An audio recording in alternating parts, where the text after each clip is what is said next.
你如果到时候真的要发动售后回租，你可以讲哦，就是说你可以把你自己租金定便宜一点，你知道吗？那个屋主也会同意。为什么？因为他怕你不卖他，谈好这个价钱以后，他怕你不卖，自产客在出手，他都是算的好好的情况下。然后社区行情的租金哦，我印象中是23000、24000哦。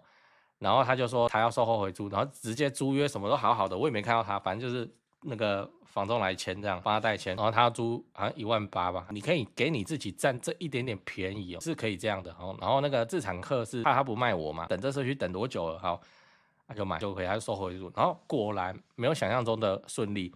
我就说3个月够吗？你要不要租久一点？然后他说不用了，不用了，这个师傅跟我说很快了，然后再延3个月。这次不会了哈，拍谁拍谁，然后讲一堆，讲一堆以后再延3个月，反正就是这样。对，莫名其妙，我们也没关系。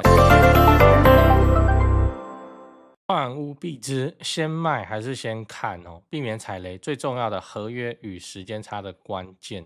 先说结论，我建议你先卖再买哦，因为这样你才更有机会买到自己喜欢的房子。嗨，我是买房阿元，订阅买房阿元，我先祝你老了有房也有钱。我们在上一支影片聊了哦，高雄自产收租怎么选？如果你还没看过的话，可以看一下。那今天我想跟你讨论，想换房子该先卖还是先开始看？这次我们来聊一个会员的问题，他内容大概是这样，就是他看完我几支会员影片以后很心动啊，就想要换到我推荐的那个高雄亚洲新湾区。但是因为银弹不是那么充足，所以就必须要先把自住的房子卖掉，再搬过去。所以他来问我说，应该要先卖再买，还是说现在就去看，然后有看到喜欢的，再看要怎么处理，赶快把房子卖掉，还是怎样哦？那如果是先卖再买的话，真的又担心无法衔接上重购退税的时间。好，那先说结论，我会建议他先卖再买。那原因是这样，他现在讲的是自己自住的房子哦，那他要买自住的房子，很可能会遇到一个状况是，就真的看到一些很喜欢的房子，可是你还来不及买就被人家抄走了哦，就被人家买掉。这种事情很常，真的很常见，非常常见。像我在回那么多观众的问题哈，会员的问题，哇，真的一大堆哦。看见喜欢的房子，马上就被他买走，然后买房的习惯就冷了许多。再看也是意兴阑珊，这样，这真的很常见。因为你觉得不错的房子，人家也觉得不错，所以你慢一步就会被吃掉了。那我会建议说，先卖再买比较有利，这是在市场中非常少人这样子讲哦，所以没差，我讲讲看。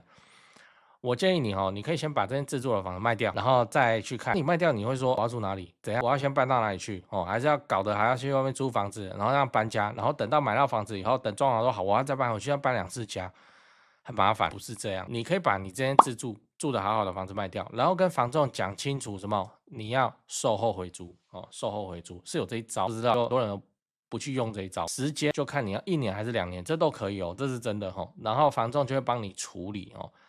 找买方的时候，就会找说能够接受售后回租1年2年的这种，这很多啦，这种买方很多啦。那你给他空屋，他要找租客，他嫌麻烦。现在屋主住在里面不是好好的，对，然后他就直接做现成的房东，他 OK 了。你要记得，到时候这件事情一定要备注在合约上，就是要额外去重签一份租约，你就变租客哦，他就变房东，大概就是这样。然后合约租约写好这样。我跟你说，我们在看这种房子都要售后回租的。理由通常也都是这样，什么新房子正在装潢，没有没的，然后需要售后回租几个月，我都想说，那你要不要直接售后回租跟我签2年算了？我也不想找租客，然后那是你的房子，你住的好好的不是吗？我连房子整理打扫我都不用你现在人住在里面不是好好的？对，所以我们这种长期自产，我们是欢迎跟喜欢这种做法的。当然你的买方就会少了，你就会少说那种哦，马上买了房子然后就要搬进来的那种买方。那没差，讲八卦的时候我把它讲一讲。总之就是你要变成租客，重签正式的租约，这样你还可以去申请租补，对不对？有什么不好？我会说，那是因为现在房市在吹冷风，不太可能说你在1年以内你都还找不到你喜欢的房子。如果你真的找不到，那就表示你之前都没来看，那都还不清楚自己是要什么。你真的没找到也没关系，来重后退税哦。重后退税是固定时间以内去进行买卖即可。所以你还有1年的时间可以去找。那我也顺便讲一下重购退税的流程是这样，就是你房子卖掉后的税还是要缴，还是要先缴哦。等你买新房子以后再去办理退税这样。所以你只要算好说你钱不会卡住，你就可以这样子做。然后当你手上有钱的时候，你就可以安心的去看你想要买的房子哦，然后就看到爆这样。你还有地方住，你还不用搬家，这样有什么不好？现在不该卖房子哦。那我也有跟那个会员讲说，其实我不建议他现在去把这个房子卖掉哦，因为你现在卖掉，感觉好像英明神武。那等到过几年以后，你很可能觉得你自己当初就是个昏君。那你知道，我也知道，是因为银弹不够你才要这样操作，所以很正常啦。但你其实可以考虑一下，我之前八卦有讲过所谓借钱的技术嘛，找信得过的朋友列出你的借钱计划，预计怎么还，可以还多久这样。我之前影片就有讲过，那就不细讲了。那你可以去点右上角去看那支借钱的技术，在八卦的部分。我要表达的事情是说，借钱不是一个丢脸的事情哦，你又不是去赌博还是怎么做黑的，你为什么要担心借钱会不好意思？你看现在的郭台铭、郭董创业初期不是也是融资借钱？那我们现在回过头来看，叫做英明神武，怎么会这样？忍人所不能忍的，这郭董境界很高。那你有能力还的时候，你先跟家人朋友借，那家人朋友也愿意借你，他也是觉得你还得出来，那这的确是一个买房的一个资金来源的选项。那我要先打预防针哦。我现在说的前提就是你是有能力还的情况之下再去借，我没有说你去借高利贷哦，或是怎样想办法骗朋友的钱，然后去买房，我没有这样讲哦。反正这件事情我觉得还是量力而为。哦，对哦，这几件事情先讲，不然怕忘记。就现在不是房地产吹冷风嘛，这已经是事实了。那我自己的观察是这样跟你分享一下。先说台北台北市、新北市。那台北目前依然持续在成交那成交的行情没有特别的高，也没有特别的低，就行情这样。只是说现在的买方分布已经变成说50%是自住换屋那50%是财富传承，投资客几乎都离开台北了。那我想这个也不赖嘛，就没有投资客在那边恶性炒作那前面讲到那个50%自住换屋，自住换屋很重要的考量就是小朋友的学区所以蛋黄依然非常坚挺那50%的财富传承那财富传承讲的就是就天龙人嘛有钱的天龙人。那通常都是怎样？长辈就是看生几个小孩，然后每个小孩一人帮他们买一间这样要给小孩的这种属性。所以他那个也没有要投资，也没有要炒作啦，就是保值就好财富传承那你有钱，你要放在全台湾最顶尖的房地产市场来自住换屋或是财富传承都可以只是说现在成交在4500万以上已经是目前的常态我居然还有观众去买超过1亿的大安区房子，然后他们说我台北前辈的团队服务是非常的顶级他们的家族很满意这样。对，所以你要看那些财富传承用的房子或者好学区的房子你就加我前辈的 LINE 小老鼠拜台北，小老鼠买台北这样，加了你就看到他的大头贴那个是助理在顾的那他们会不定期的 po 这些房子给你参考。OK 那讲完台北，讲高雄高雄的情况是也一样，市场降温那之前的乱买乱出价族群就不见了。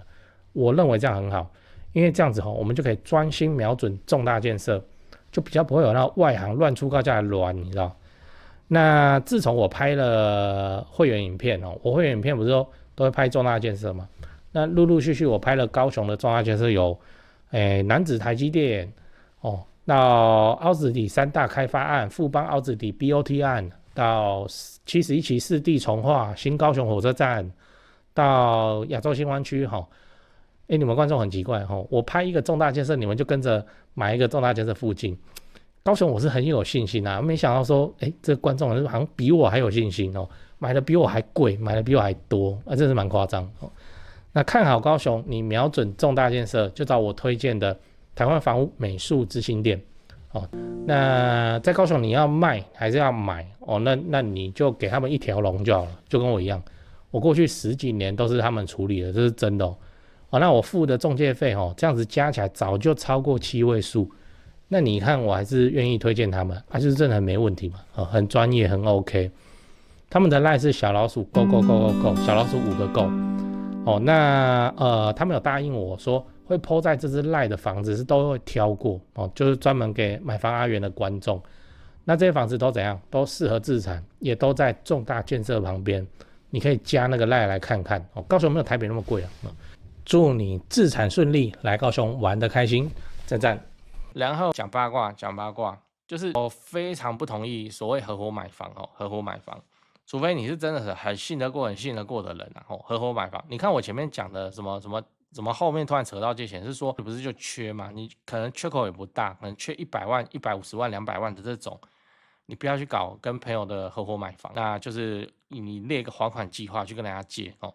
这万不得已，我跟你讲，你现在说你要买房子，你朋友都是很乐意去借给你的，因为他觉得他能参与房地产的那个。对，那我个人认为你比较好的做法还是就是列一个还款计划，然后来还你朋友，你不要搞到合伙买房这样，不然的话你出事的状况很多，你就让他干干净净，就是你欠他钱，你还他钱，这样就好。你不要说一起共同洽购，除非是你很信得过、很信得过的人，否则我真的是不愿意看到我的会员后来回来哭说什么当初一起合伙买房，然后现在被怎样被怎样，就不要搞这种飞机哦。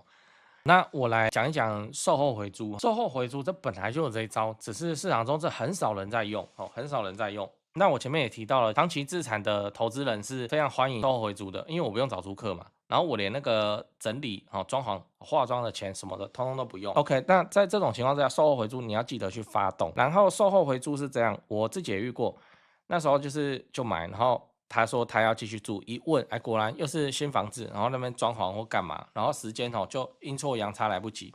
他跟我说售后回租3个月。然后还真的签了一份租约，然后还有发生一件事情，你如果到时候真的要发动售后回租，你可以讲哦，就是说你可以把你自己租金定便宜一点，你知道吗？那个屋主也会同意。那为什么？因为他怕你不卖他，谈好这个价钱以后，他怕你不卖，自产客在出手，他都是算得好好的情况下，然后社区行情的租金哦，我印象中是23000、24000哦，然后他就说他要售后回租，然后直接租约什么都好好的，我也没看到他，反正就是那个房东来签这样，帮他代签，然后他要租好像18000吧，你可以给你自己占这一点点便宜哦，是可以这样的哦。然后那个自产客是怕他不卖我嘛，等这社区等多久了，好，那就买就可以，他就售后回租，然后果然没有想象中的顺利。我就说3个月够吗？你要不要住久一点？然后他说不用了，不用了，这个师傅跟我说很快了，然后再延3个月。这次不会了哈，拍谁拍谁，然后讲一堆以后再延3个月，反正就是这样。对，莫名其妙，我们也没关系。然后他就东西都搬得干干净净以后，搞得我还要重新来面对那间房子，就要打扫要干嘛，然后有些墙皮什么重新弄，重新油漆。你要不然就直接售后回租了2年3年，这个对我们长期自产的来讲很欢迎，真的，我们是很欢迎这。当然你也不要给我太夸张，什么附近租金行情看也只有2万块，你就跟我说5000，我要跟你杀。售后回租这一招。现在有相当多的观众跟会员都是说，就很怕，好不容易看到那个房子，然后被抄走，可是他自己正在住的房子不卖又没有钱，小孩子有学区的问题，都绑死在一起。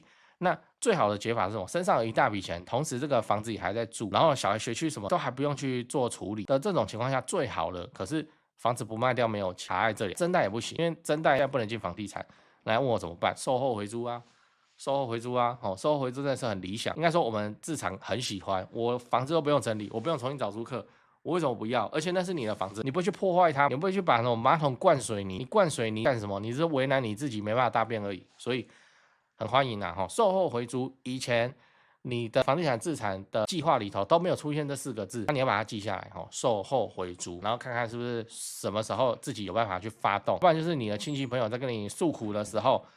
那你可以跟他讲售后回租这一招，这很理想。售后回租会形成怎样？就是你房子卖掉了，什么交屋都对保了 ，OK， 好，都跑好，你身上一大笔钱，就卖掉房子的钱，你还在住原本的房子，小朋友正常上下学都跟你以前的生活一样，赶快去看房子。你趁那个时候赶快去看，然后你租约一打1年，你不要像我之前那个就打3个月，不用那么赶，没关系啊，你就打1年嘛，人家还是会买的。为什么？他怕你不卖他，跟他又不用重新找租客，有个现成1年租约，他哪有差？那就用，他又不怕你破坏他的房子。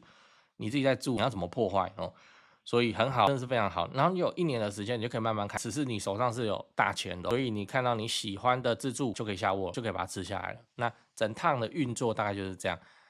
这种做法非常简单，就只要搬一次家，就是搬到新房子，你中间都不用再搞什么有的没的。自己是用不到，但我是很推荐如果你身边或者你自己就有面临这样子的状况跟问题的话，售后回租售后回租这4个字考虑一下。很方便，还要记得用。